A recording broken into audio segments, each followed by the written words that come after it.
美国佛州沿海卷起大浪，入夜后风势强劲。This is a tropical storm. It is rare for this time of the year.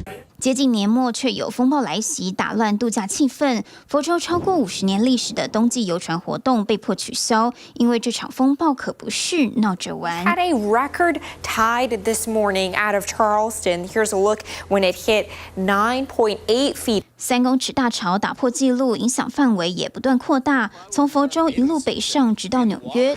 We're going to have some heavy rain and winds.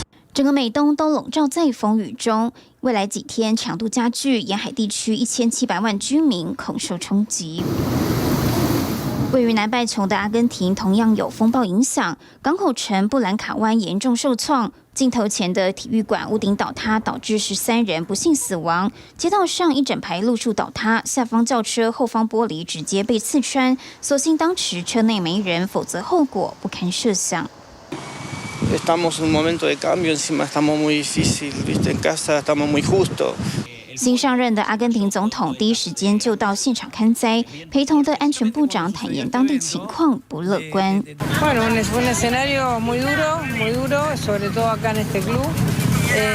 Algo muy negativo. 重整经济前，还得先通过风灾考验，双双考验着阿根廷政府。